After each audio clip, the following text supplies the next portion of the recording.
Welcome to the Data Science Speaker Series at the University of San Francisco, sponsored by the Data Institute. The Data Institute is the umbrella organization for all things data science at the University of San Francisco. So our speaker today is Rishabh Bhargava, who is the co-founder and CEO of Refuel, an AI platform for solving unsexy data tasks with custom LLMs.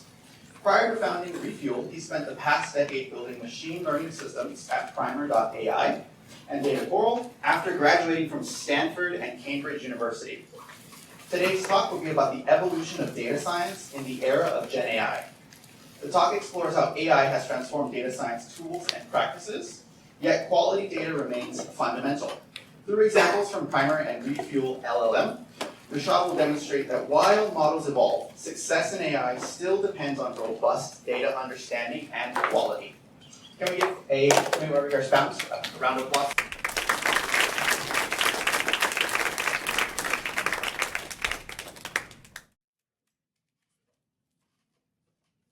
All right. Well, thank you for having me here. I did not get the Halloween memo. Could have brought a costume. But thanks so much for having me here. Look, it's exciting to chat with all of you, to tell you a little bit more about what sort of a little bit of my journey has been, some of the changes that sort of machine learning and AI has been experiencing over the past decade or so. But let me first start with a few questions. So how many folks here are current students in this course? Okay, fantastic. And how many folks are currently working with LLMs in some capacity? For the rest of the folks, how many have messed around with ChatGPT? Okay, that's probably close to 100%. Okay, awesome. Look, it's undeniable. I think we're in a very exciting time of data science and machine learning where it's never been more accessible. It's never been easier to start leveraging AI models and start building new things. So it's a very exciting time to be learning data science and getting deep into it. What I wanted to chat about today, and I know we'll have questions at the end, so please save all of those. You can also jump in if something comes up. But I wanted to tell you a little bit about what, data science is pretty broad, but what training models and what machine learning used to be like before LLMs existed, right? What used to be the steps in the process, what used to be hard, what used to be easy, and sort of how that's changed and what it looks like today. And I'll sort of talk a little bit about some of the work that I did at a previous company I was at called Primer, and if we were to build the same thing today, how we would approach it. So, with that being said, let me jump into this. So we'll talk I'll do a quick intro on myself. We'll talk about sort of a little bit of data science in yesterday, data science what it looks like today, things that have remained constant, things that have changed, and then we'll sort of jump into any questions. Does that sound good? Okay, awesome. So a little background on me. I'm one of the founders here at a company called Refuel. We're based here in the Bay Area, so we've got an office in Soma. I've been building machine learning and data infrastructure for about 10 years. I was at Stanford before that. And essentially, started this company because every company I was at, everybody complains about data. Data is never good enough, it's not clean, it's not enough, it's not labeled. There's a myriad problems with data. And essentially, the opportunity that we saw was how do we solve our data problems by having AI work on them, frankly? How do we teach AI to solve our data problems so we don't have data problems? So that was sort of almost a circular problem that we're looking to solve. But I won't go too deep into sort of what we do. Just a little bit, there's a product that we build that makes it easy to solve, do data cleaning, categorization, extraction, these types of messy problems. We also train some of our own models, and I'm happy to chat about what that involves. I'm sure people talk about sort of the ChatGPT, OpenAIs of the world. On a slightly smaller scale, we build some of our own models that we want to be very good at a certain set of problems. But those are the things that we do at Refuel. Okay.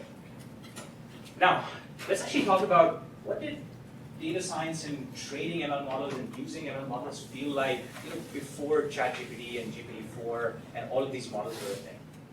And again, data science is fairly broad. There's many different pieces to it. I hear that folks here have been learning about linear regression and scraping data and getting data, and there's probably a bunch of stuff with training models that is probably upcoming. But look, focusing on training models and building sort of useful systems like that, the process used to look somewhat like this, which is you spend a bunch of time gathering data, cleaning data, labeling data by hand. Then there would be a set of machine learning models that you would try out. This would be everything from these simple logistic regression types of models to random forests and decision trees to neural networks. And today we have the sort of biggest version of neural networks, which is these large language models. So you would do some amount of model training. You would understand how well is my model doing, which is this process of evaluation. You would understand, okay, is it 70% accuracy, 80% accuracy? And then finally, you would spend time deploying this model and then monitoring it over time. That's the full life cycle of what you would have to do. And if it seems like a lot of steps, it is a lot of steps. It's a lot of effort. Every single machine learning project, it used to be, in some cases still is, it's like many months of effort. But let's break this down and look at an example. Right? I'll come to that example in a second, but the things that make this hard, frankly, machine learning is, we're trying to do something quite challenging. We're trying to, instead of writing step-by-steps of do this, then do that, and then do this final thing, we're actually telling some software that here's some input and output, now go figure it out. Go figure out how to handle new inputs that are coming in to produce an output. That is what a machine learning model does. Right? And so the models that used to exist, they needed a ton of data to go and train them. And this is data that you're collecting and then cleaning, and in many cases you're hand labeling. I mean, just example, right? Many models that I've worked on in the past required 10,000 examples as a starting point that you had to label. Now just if you break that down, 10,000 examples, if each example you would review for about a minute, that's 10,000 minutes that you're spending. And somebody probably has a calculator in terms of how many days this is. So this is probably if you spend 8 hours a day, it's maybe close to 20 days or something. Imagine just 20 days of looking at data and labeling data by hand. That's extremely painful. But that's one of the things that used to make it hard, which is you have to label a bunch of data. And then the second piece was, now you have to go and run experiments. You just figured out data, now there's tens of different machine learning models. Each of them has hyperparameters. If folks here were sort of training linear regression models, there's probably some penalty variables and hyperparameters there that we were looking at. So you're spending time running experiments. And then odds are that the experiment won't actually work, and somebody will tell you, hey, maybe we need 5,000 more examples. And now that's 10 more days of data labeling. This is very painful, right? And then finally, evaluation is all about, do we know is it working? And how do you figure out evaluation is you have a held out data set. It could be a few hundred, few thousand examples which have also been labeled by hand, and that you're not training your model on. You're just evaluating performance of that. And so that tells you, is this model good? And there's often a lot of choices you have to make on what goes into your evaluation data set, which metrics matter, how much is good enough. Tons of interesting things to think about there. But these are the things that make machine learning hard, frankly. Here was an actual problem we worked at while I was at Primer. Primer was, this is in 2016, 2017, one of the early companies that was ingesting a lot of text data. So news, social media, SEC filings. And the goal there was, how do you allow people to just ask a simple question and for them to get a 2-pager to read. Now, I know pretty much everybody in the room has used ChatGPT, so this feels trivial. But let me assure you, 7, 8 years ago, every little tweet was a 6-month project. And today it's 5 to 6 lines of code. So it's kind of amazing how things have changed. But those were some of the problems that we were solving. And one of the problems that we were looking into was, you have all of this vast amount of text data. You've got news, social media, and a very simple problem that often is important is, which are the organizations that are being talked about? Is there a news article about Apple? Because if you figure out there's a news article about Apple, there's maybe some positive news, there's some negative news, maybe there's somebody downstream who wants to buy some Apple stock or sell some Apple stock. Similarly, organizations could also be, they could be governments, they could be sort of different departments, and then there's news that is often meaningful. So people want to understand which organizations are being talked about in all of these text sources. The goal was, can we get to 90% precision and 90% recall, right? And of course, there's a lot of background to it. Why does this number matter? But that was the number that we chose. That was sort of like the numbers that we wanted to hit. And there's about 2,000 organizations that we were tracking. So you can imagine all of the sort of Fortune 2000, the big companies that exist in the US, and we wanted to figure out, can we capture those correctly from this text data. Now, if I were to break down the process of what this actually involved, well, it turned out we needed something close to 10,000, hand labels. And so we just, did a little bit of math of like how many days it takes. Now, it turns out like our team at Primer, not just me, not just sort of the machine learning team, but a bunch of other people in the company are just spending their time looking at spreadsheets and labeling data, right? Quite painful, right? And now there are companies that just do this. So this is a important, critical, but extremely time-consuming and painful part of building machine learning models. And then there were a bunch of different model options. We ended up picking what is called like this BERT-style model. BERT was one of the earlier transformer sort of models that came out based on the transformer architecture. So we had a BERT model that was doing this extraction, and then there was something simple that was rules to figure out which exact, I'll give you an example. You might have a news article that mentions the word United. Now, United could be United Airlines, United could be United Healthcare. There's probably a few other companies that have United as a key part of what their name is. And so we added some light rules as well, aside from the model itself, to figure out the answer. So that was the model that actually ended up getting me. But really, the thing to think about is, it actually took us 3 to 6 months to get this right. To get 90% precision, 90% recall. And always the big challenge was, how many iterations we need, and every single iteration being slow because you're spending so much time getting your data right, cleaning your data, gathering the right data, labeling the right data. But this is an example of what training machine learning models used to be like. And again, many teams that still sort of approach this the same way today. There are some good reasons to build old school or sort of more traditional methods. This is what it feels like. Okay. Now maybe let's chat about what has changed, right? What is this sort of big evolution? And again, why sort of doing data science and working with these large models today is so exciting. And well, the reason is, the big change is we now have what are called foundation models, right? The large language models of today, they're an example of foundation models. Of course, it doesn't just have to be language, it can be vision models, speech, there's a bunch of different modalities. But the way to think about these foundation models is, as opposed to the past where you had, very small, simple models that weren't really what is called pre-trained. They're just, random weights that you have to train with your data. The trick here with foundation models is they come pre-trained. Somebody does the work of collecting an absolutely ginormous amount of data. In today's world, it's all of the internet, and then there's a bunch of private data, and then companies, pay a bunch of people to go label another ton of data, and all of that data is used to go train a foundation model. So the first part of like a foundation model is it's trained on a broad range of data, and especially if these models become multimodal, then it's text and it's images and it's speech, and of course, if people have seen the GPT-4o, the ChatGPTs, they can accept so many different inputs. So these are very multimodal models trained on broad data.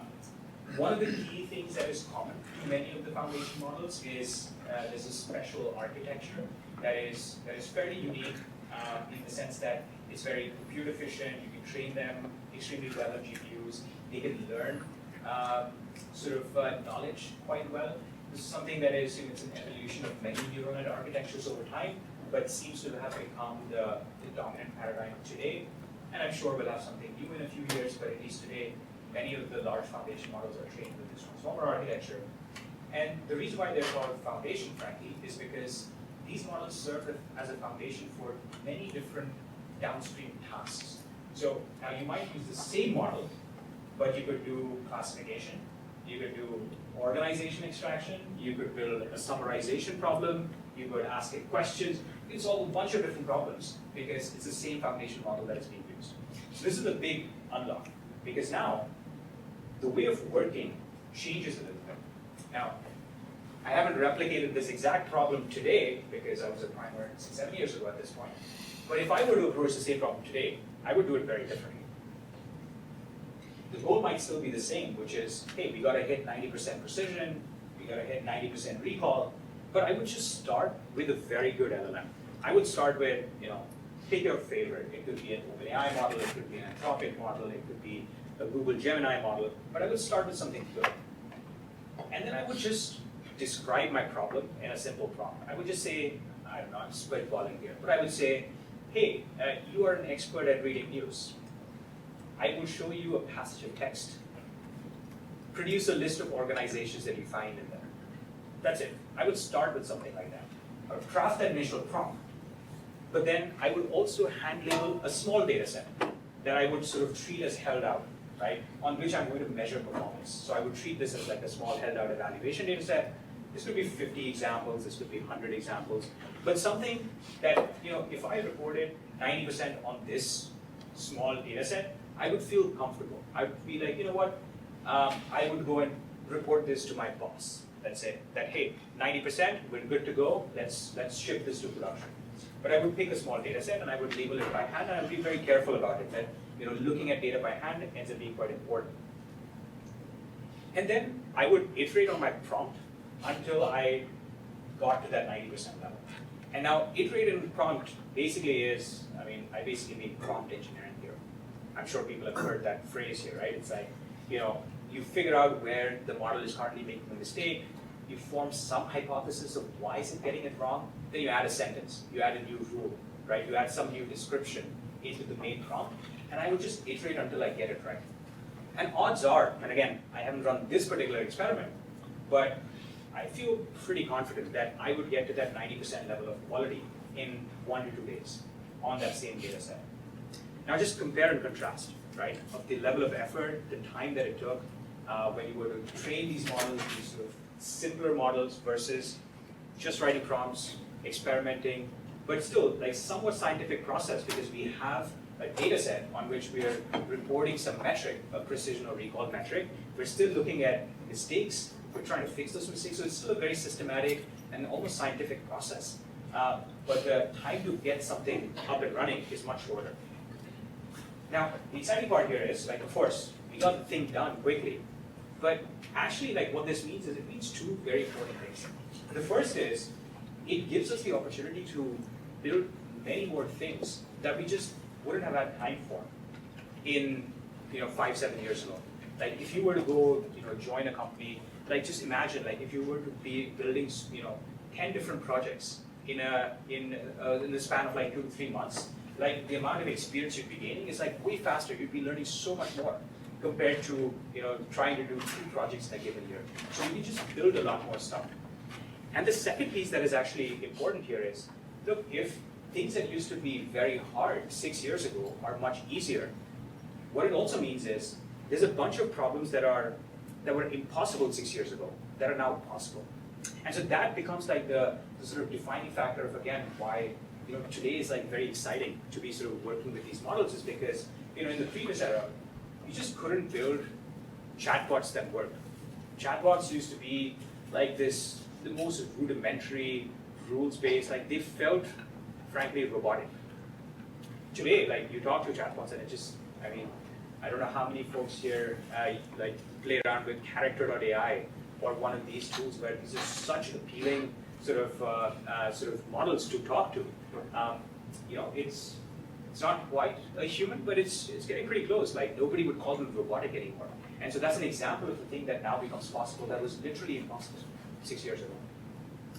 So that's what it looks like today.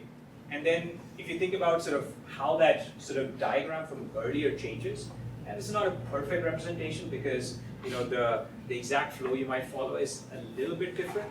But the things to think about is you're probably spending time gathering data, cleaning data, a little bit of where do we have to grab data from? Do we have to scrape some data? Do we have to grab data from some internal system? But you're no longer labeling any data. You're no longer really training any models. You're not doing any hyperparameter tuning. You're not even doing any deployment, because at the end of the day, OpenAI or one of these model providers is doing the deployment for you. You just have to call an API. The things that you still have to do are you still have to evaluate the quality. You have to be very rigorous about how you measure some metrics. You have to be very rigorous about what are the types of mistakes is the model making today, and you have to be rigorous about how do I fix those mistakes. And so that evaluation piece still remains important. But then when you ship this and get this to production, you still have to continue to be rigorous about monitoring. Because there's one thing that has always been true of machine learning is the real world changes. There's always new stuff that happens. There's going to be a third company that has United in the name that we never trained our models for. So we'll want to know when the real world has changed, how do we go and adapt our systems. But process-wise, it's a lot more simplified. Okay, I know I just described an example where prompts were enough. You're lucky, I guess, if the problem is simple enough and you just get it to work and it just instantly works at the level of quality you want. But it turns out, there are many real-world problems where you still have to expend a little bit more effort. And so the way you typically spend effort today when you're working with LLMs and AI models is there's almost few stages that you have to go through. And I borrowed this image from a tweet actually by Andre Carpathy. Andre was he was the head of AI at Tesla for a long period of time, then he was at OpenAI for a bit. Very accomplished person in AI today. He sort of describes this way of looking at the world where there's many problems which you can get to a high level of accuracy by just doing prompt engineering. If you can get there, fantastic. But then there's going to be some problems which are hard with just prompts, or you want to get to 95% accuracy. And the way to make that next jump is what is called few-shot prompts, which is you start giving it examples, right? Very similar to how humans learn, frankly, right? We see a few more examples of solving a problem, we feed similar examples to the model learns how to do it better. And typically you get a boost in performance by just doing that. The third step often is what is called retrieval augmented sort of generation, where aside from giving it examples, you're also feeding in some context. Potentially, maybe you're grabbing some information from the internet, or maybe there's some definitions that you're grabbing from somewhere else, but you're just giving it more context to help make a better decision. And sometimes that gives you a boost in performance. The final thing is, there are still use cases, there are still problems where you want to get to very high levels of accuracy, or the problems themselves are very specific, and the large language models maybe haven't been trained enough on data that looks like that problem. But you end up training, fine-tuning a model on your own. Still, that happens. We do it, many of our sort of customers and partners do it.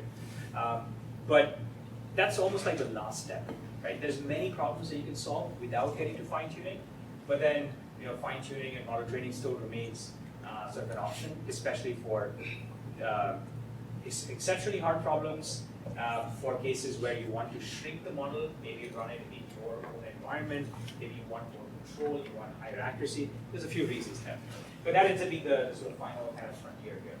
And for all of them, the complexity kind of goes up, so you have to spend a little bit more effort, but then you get some gains because of sort of taking on more complexity. Okay, so hopefully that gives a little bit of a picture for some of the evolution that has happened in terms of what it used to be like, what used to be painful, what has become significantly easier. When we think about sort of, in many ways, like a bunch of things have become easier over the course of my career over the next 10 years, your careers over the next 10, 15 years, there's probably going to be a bunch of other things that change. So this is not the only thing that is ever going to change, but there's a few things that I suspect are going to remain constant. One of the first things is just knowing, why are we even solving a specific problem? What does it mean for the end customer, the end user, to have a machine learning model at all, right? I mean, knowing the answer to this question, knowing what is the final impact, the business impact, helps you figure out what is the right thing to measure, what is the right metric. Is it accuracy that we really care about? Is it you want to make sure that recall is very high. Recall very high meaning that you don't sort of miss anything, but you're okay sort of making certain types of precision errors that you can say something was true when it was actually false, but you want to capture all the false. So knowing which things are important to the end user ends up mattering quite a lot. And that helps us figure out how we should measure, what we should measure, and what is good enough. That is frankly never going to change. Technology for machine learning models will change, many things will change, that doesn't change. The second thing that doesn't change is a scientific approach matters a lot.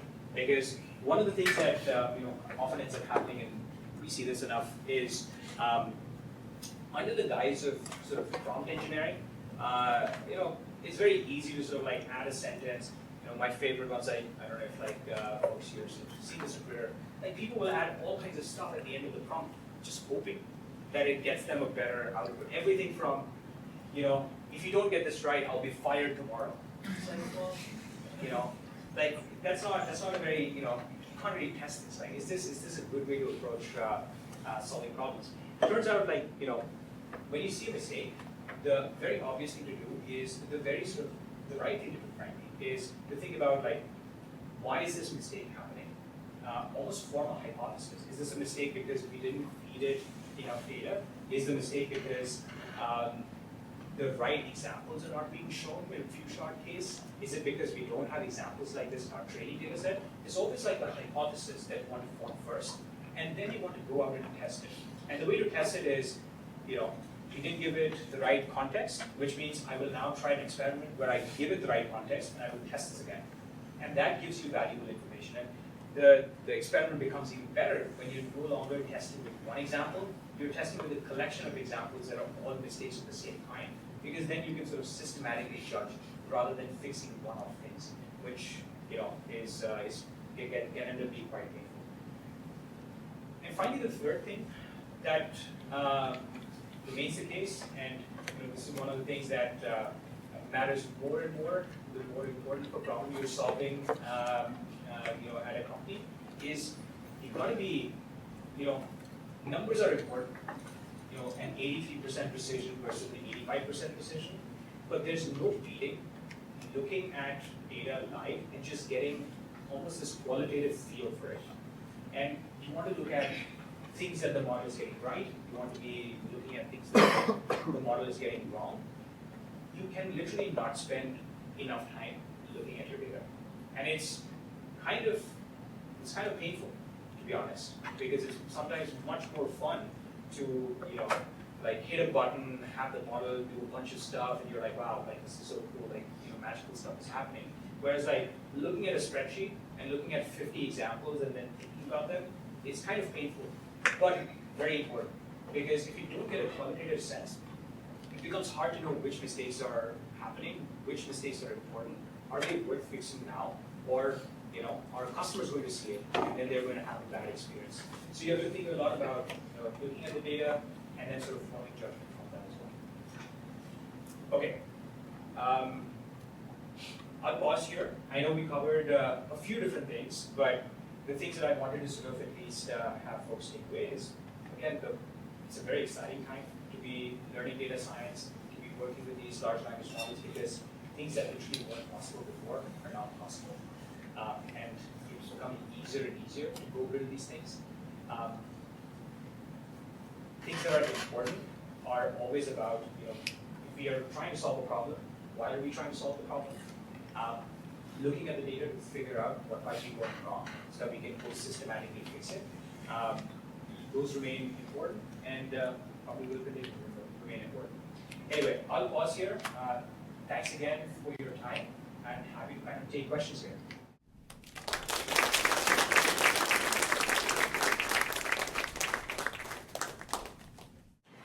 If anyone has questions, we'll have the mic here.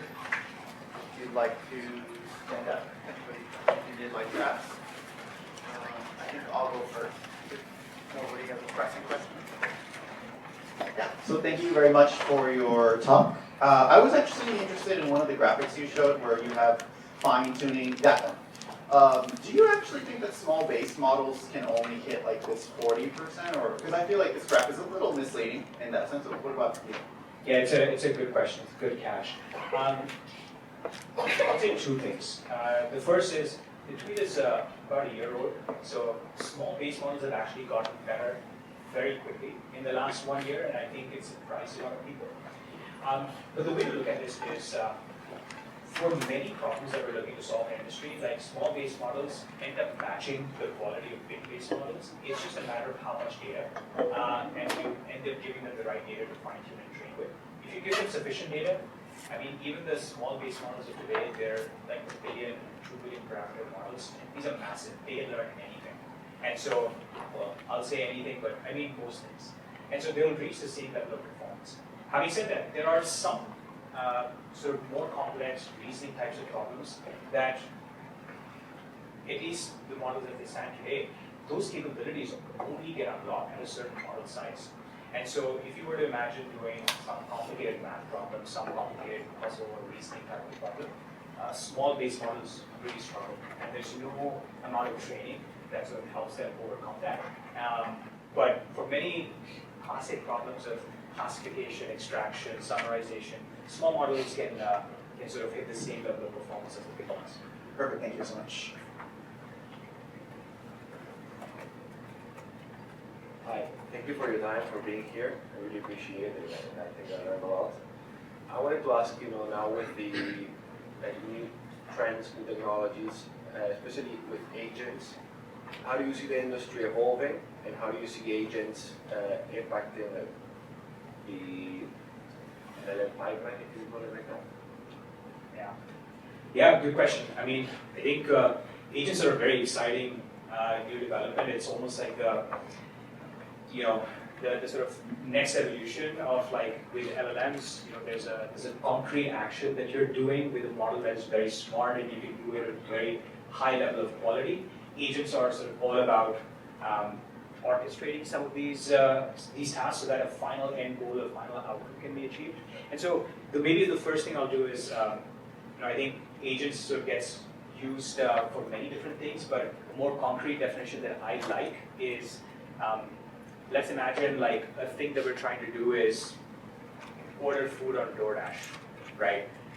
Now, one way to build an agent would be, you have a form that asks people to input what type of food they want and what they want to order.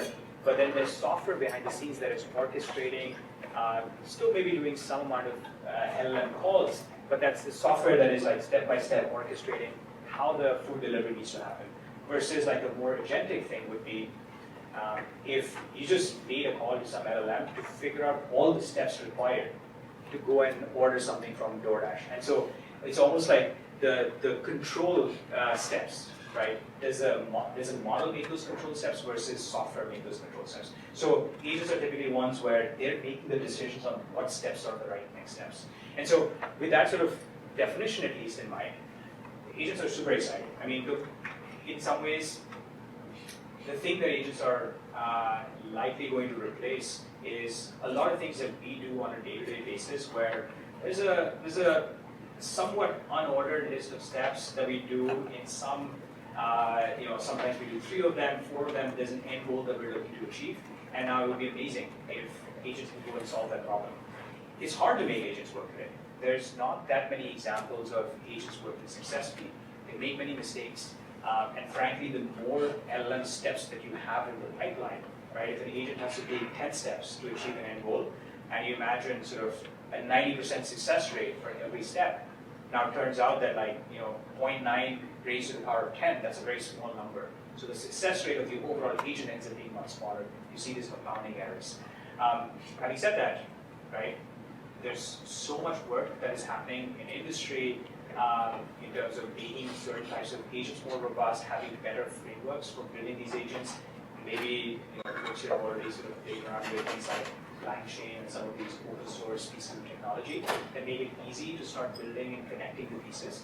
So it's a matter of time before we start to see a lot more automation that is driven by agents. But LLMs are very much a piece of that puzzle, whereas agents are almost orchestrating this entire workflow. Thank you so much.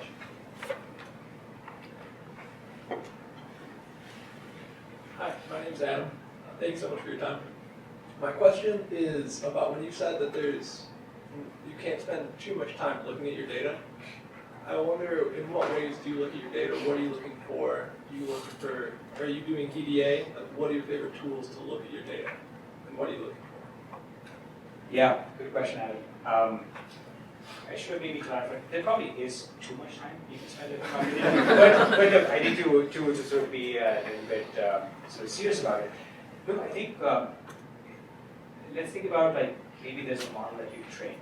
Maybe it's deployed to production, it's serving some customer traffic, and then what ends up happening is you get some customer support ticket, which is, hey, like a user is seeing like some data that doesn't make sense. The thing that should trigger in us is almost like, okay, what was the input? What was the output to the model? What feels weird about it, right? And you almost start finding like, okay, looks like, we completely skipped writing the second sentence. And then you start thinking, well, what would have led to that? How long has this been happening? Is this happening for more data for this one particular user? Is this happening sporadically? You just end up spending time almost, you think about a certain hypothesis, you find more data, you're reviewing it, you're trying to get a feel for what is the problem actually like.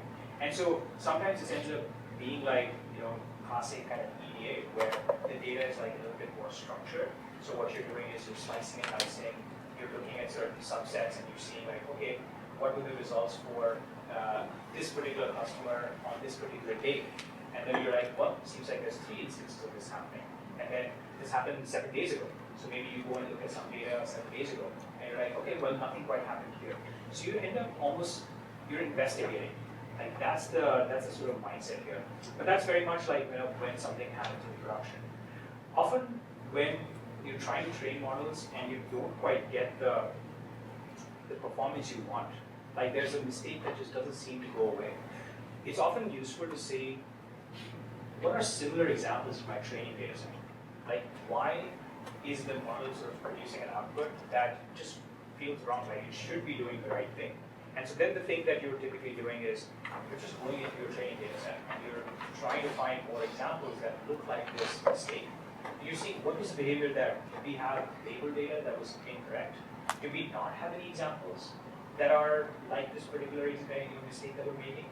And you're basically, it's constant sort of investigation where you're looking at a piece of data, you're trying to find more things that are similar, you're trying to get a feel for why the model might be acting in the way it is acting. And now when it comes to tools, look, I think many data science folks have very strong preferences on what things they like.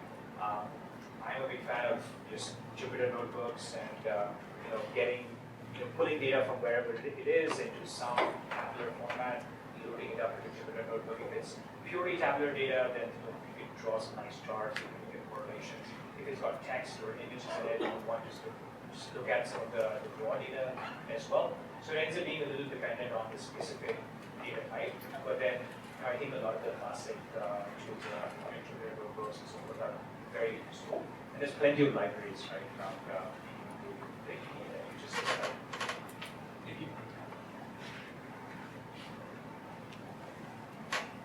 Hi, thank you again so much for your time. My name is Jarvin. My question is in regards to, you said that for data science, we're supposed to approach it with a very scientific method approach, hypothesis testing and making sure that your results are matching or not, and then writing a statement about it. For what you said as well in regards to how generative AI is being utilized today and how LLMs are used in practice, my question, I'm trying to get at the idea that are generative models in production and industry being utilized, and sorry.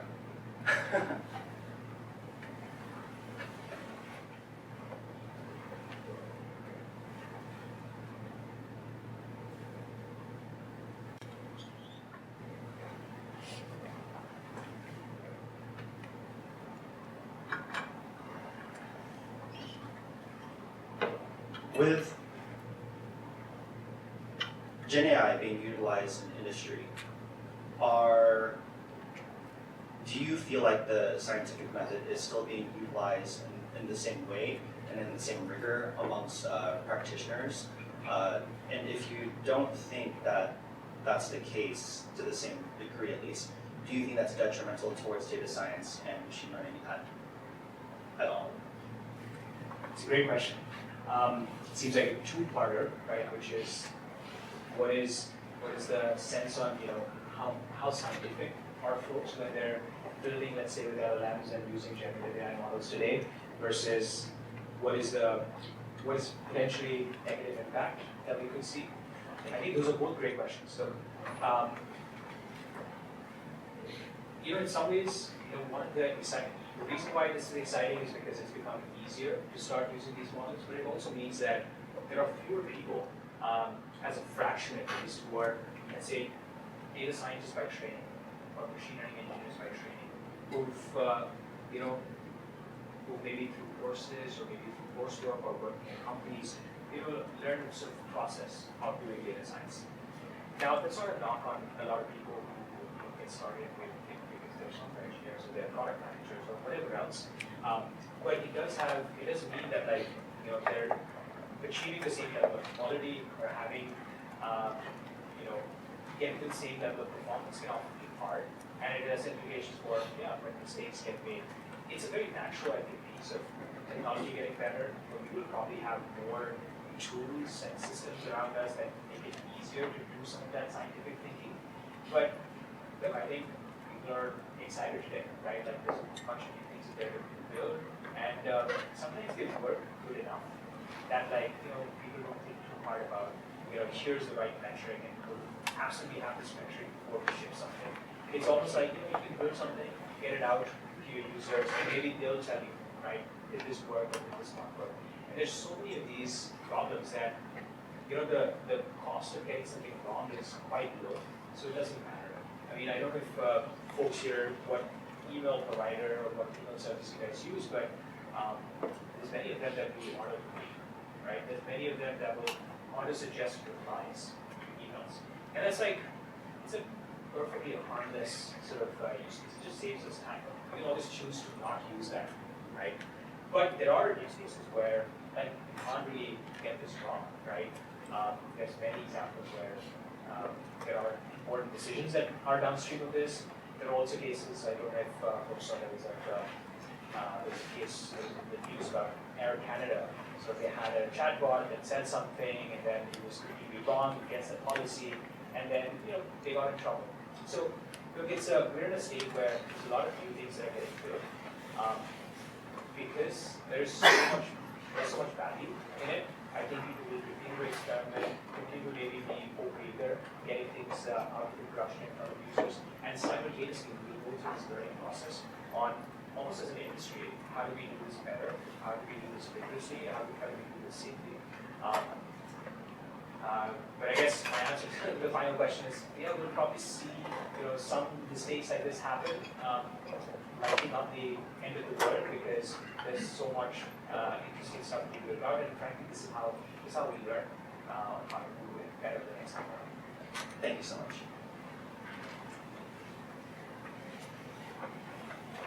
Thank you. It was a really interesting talk. My name is Walker.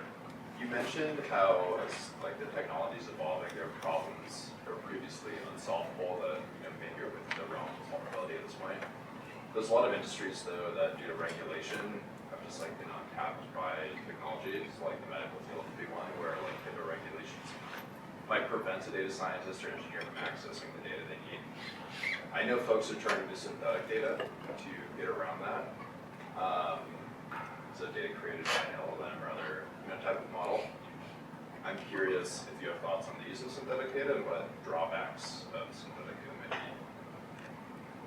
Yeah, great question. I mean, look, there's definitely a few industries where data is very it's meant to be kept very private. Folks don't want to share that data at all with some of the large language models, and these is a sensitive, sometimes PII, sometimes PHI, as you're describing.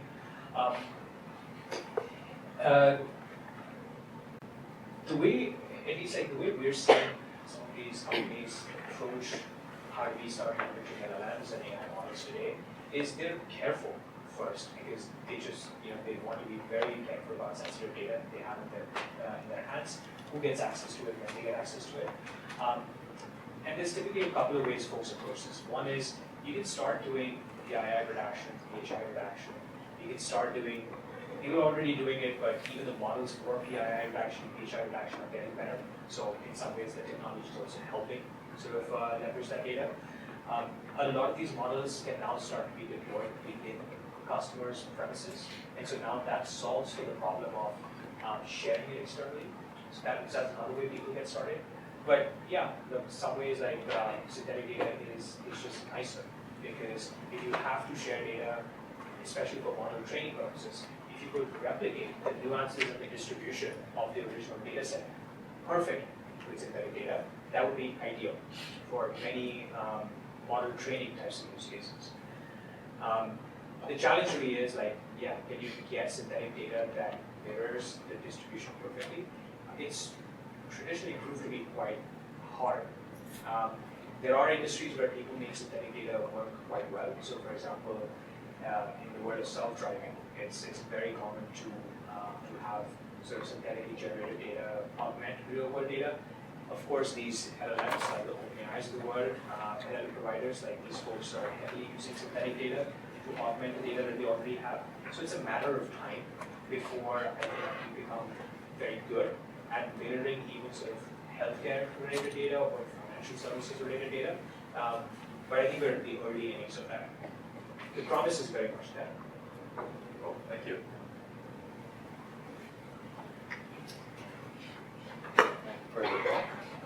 I just had a question, given your view of the current demo pipeline, what your company specifically does, and how it helps. In terms of like what our company does, what it helps with. Yeah. In many ways, just go back to the beginning here. There's a lot of work that teams continue to have to do to ingest, clean, process their data, and almost make it ready for a lot of AI systems. Traditionally, this has been what has been called sort of ELT, is extract, load, transform type of problem. Because what enterprises do is like they collect their data, it gets collected in hundreds of different places. They're trying to consolidate it, merge it with existing records. It's quite painful. It's very human intensive. It makes many errors. And a lot of the types of problems that we help customers solve with the use of product to solve is cleaning their data, transforming their data, merging their data with existing records without having to spend a lot of human machine learning time or human engineering time building that out. So that's the type of problem, but I'll make it a little bit more concrete as well. So as an example, one of the companies that we work with, they have a lot of like job descriptions and resumes. And you can imagine there's job descriptions and resumes, there's just a block of text. And you want to extract a lot of key information from it. And you want to build a pipeline that can do it reliably, scalably, accurately. And so that's a type of thing that somebody would use our product to do. And then the output would be like tabular form of data. Yeah, this would be sort of data that would now go live in a database or a data warehouse or an S3.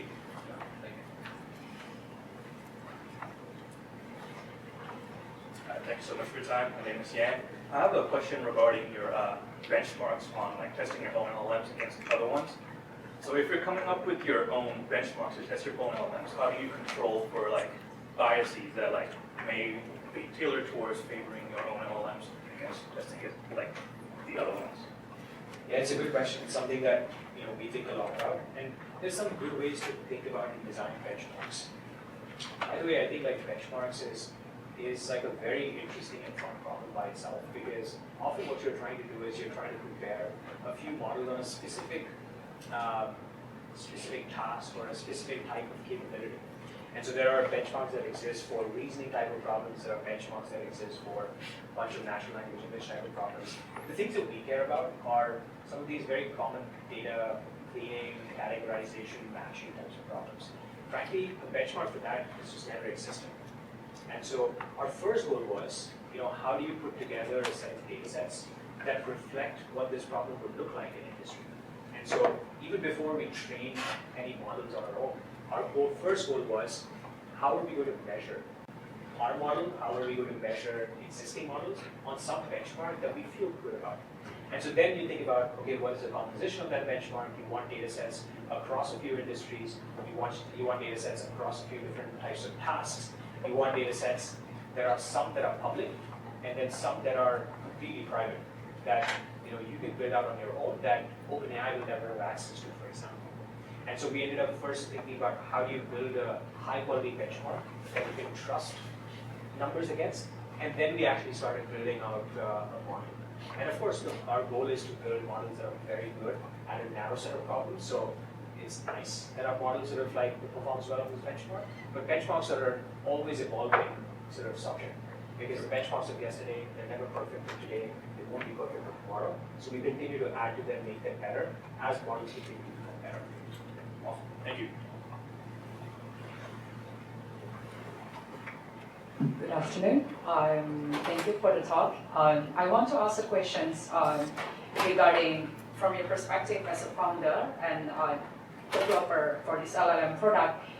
These days, we see there are a lot of LLM or GenAI company, and I see sort of a difference. It's either like a company who built one general model, like we have the giants, OpenAI, Cloud, Anthropic, and then there's also LLM company who built a very niche, LLM just of case.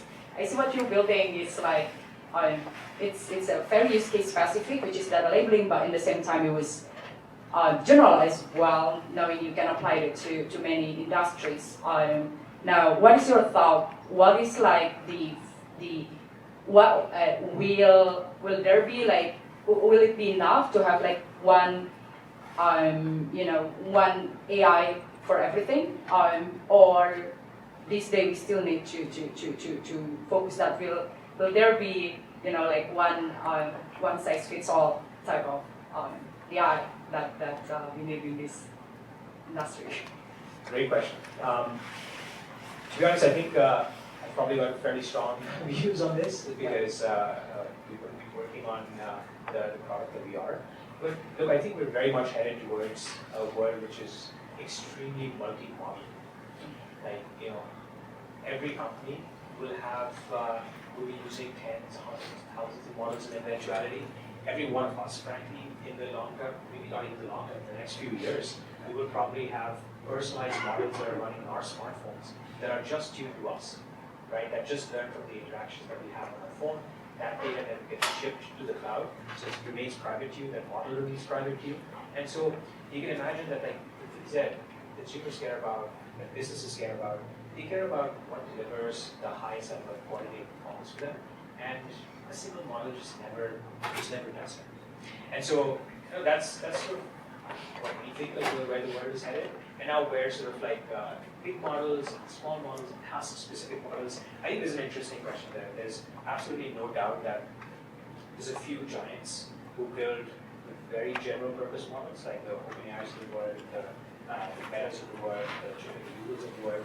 We're going to have a handful of players that sort of build those very big models because they have a lot of compute, they have a lot of dollars to spend on this, and they're going to be good sort of companies that frankly bring down the cost of this technology for everybody here. And then there's going to be a bunch of models that are extremely task specific, where we just care about one thing potentially, like which is, let's say you're just trying to build an organization extraction model. You just care about that one thing. So you'll have a model that is purpose-built, maybe customized to that one problem.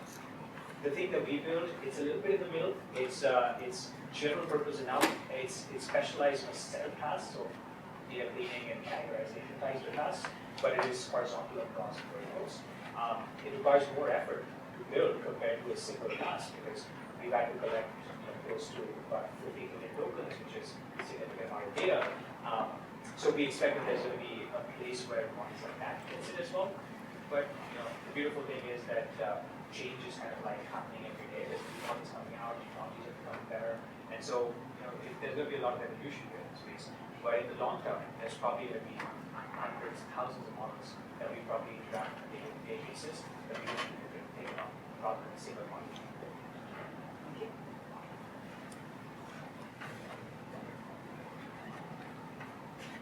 Morning or afternoon. I'm Stan and appreciate being here. If I were to ask a legal or a medical question to a neighbor or a friend, I would get an answer, and I may or may not trust it. If I were to ask an attorney or a physician a legal or medical question, I would have a higher likelihood of trusting it because they're licensed. I could ask AI such a question. I would probably get a better result than my cousin's neighbor. But it's not licensed, and it probably never will be. I could be wrong. Do you have any? Have you had any? Are you aware of any courses within data science that looks at the ethical issues of the responses given by AI?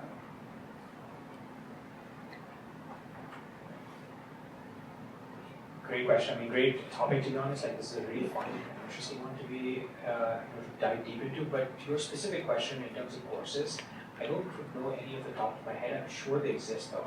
So whether it is on Coursera or deep learning or AI, I think there's going to be a few that talk about ethics.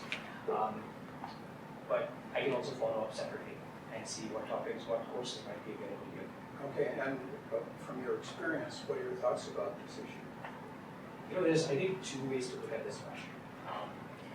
The first, which is maybe the more kind of legal sort of way to look at it, which is licensing and sort of who's allowed to maybe sort of, provide an opinion and whose opinion, in the world of sort of like, healthcare diagnostic sort of outputs from software, like, that's fairly heavily sort of regulated, and so you have to be very careful. You have to get FDA approval for many not just hardware devices, but software solutions.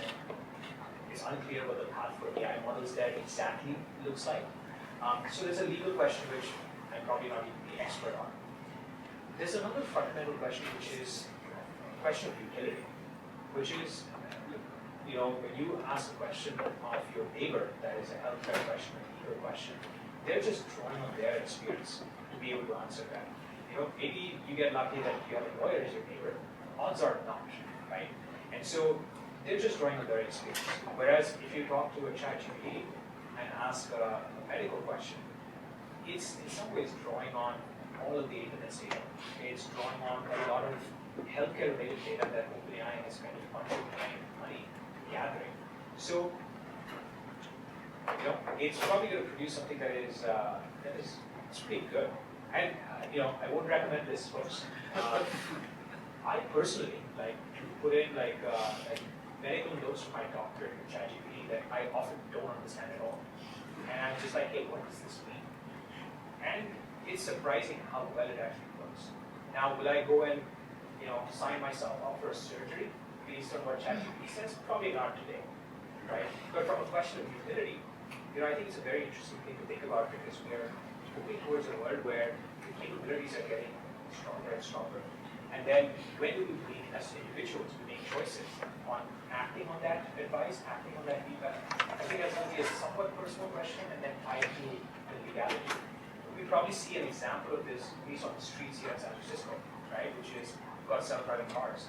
We're pretty unique in that like the city of San Francisco has this. It's not the case for hardly any city in the world that have this.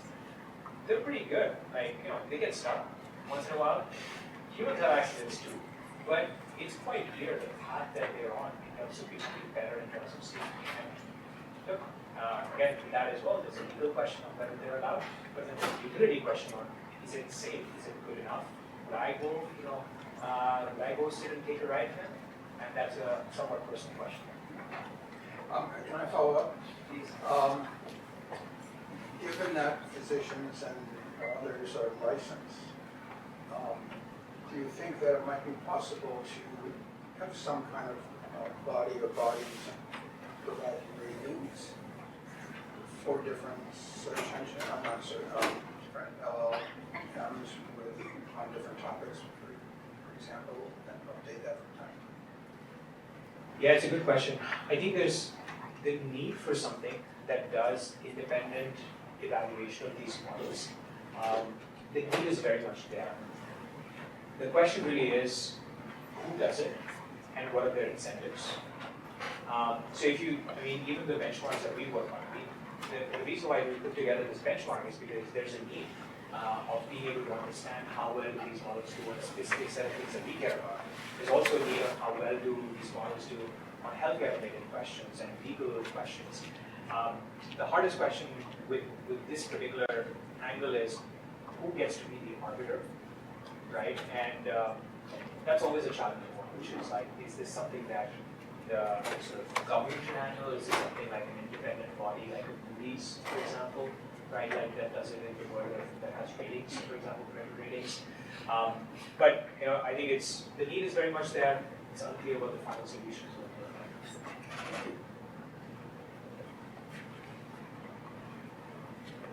Hi, thank you so much for your talk today.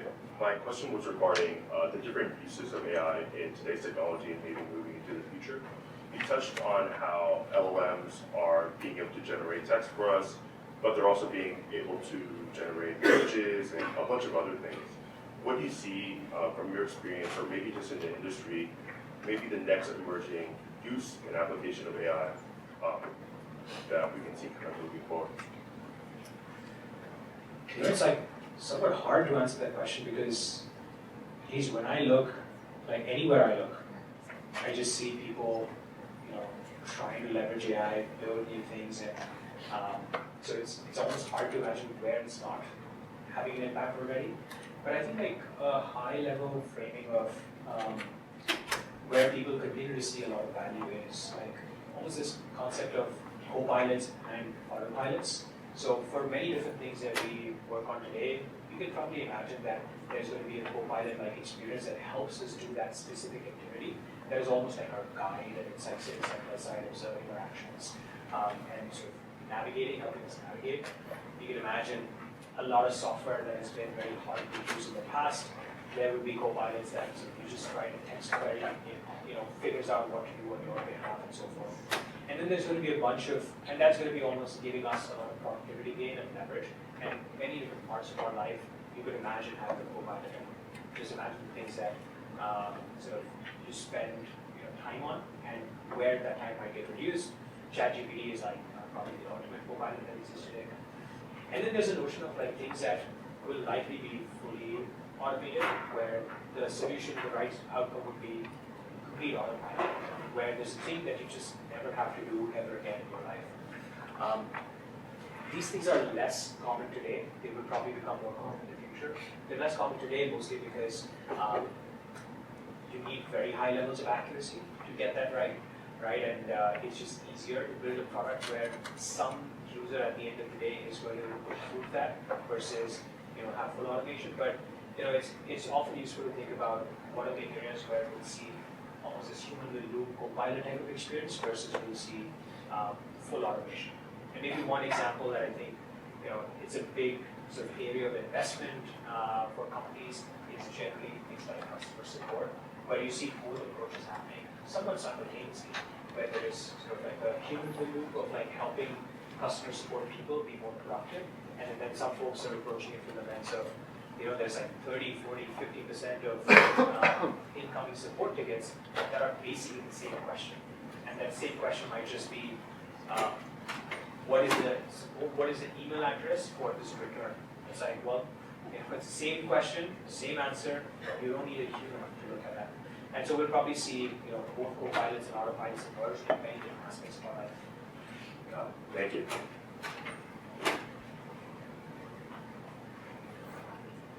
Hi, thank you for your talk. Very fascinating. My question is coming from the perspective of someone working in the real estate space now. And so in that type of setting, as you may know, data quality is rapidly changing, both like inventory and like customer data. So what strategies either have you seen others do, or maybe you yourself, in terms of maintaining data quality in such like a rapidly dynamic environment? It's somewhat hard to give a very sort of concrete answer because I would need to learn a little bit about what are the sort of exact kind of data quality challenges that you might be facing. But I think there's a couple of things that remain true. Like if, for example, one of the things is around customer data, right? One of the things that we see happening in the industry is a lot of companies that have CRMs, right, where they're storing and managing customer records. It's just painful to, for a salesperson, for example, to go and update those records manually, do a bunch of data entry manually, and especially when there's things that you have to go and look up on the internet. People want to maintain good data quality hygiene within their sales data, customer data. A lot of that stuff is on its way to being automated, where if it's, for example, the name of a company and the thing that you want to figure out is its website, and you can have agents and you can have LLMs that just go figure out what the website of that company is, so no human has to maintain that. And then over time, this is not even happening at like the direction of like a human. This is almost happening automatically. Just data quality is going to be maintained. So there's a few things like that will probably continue to happen. I know you mentioned some things around sort of changing environments. Because I'm not 100% sure what that looks like in the world of real estate, but maybe one thing I'll just quickly add is like we've also seen customers that we've also seen sort of companies that have a lot of lease documents and use AI to automate a lot of information extraction and verify what types of clauses are included in these documents and so forth. So whenever it comes to processing documents, doing these simple lookups, automating a lot of data entry, I think there's a lot of data quality challenges that can be approached there. But again, happy to kind of chat a little bit more if I get to learn more about the specific data that you're thinking about. All right, thank you.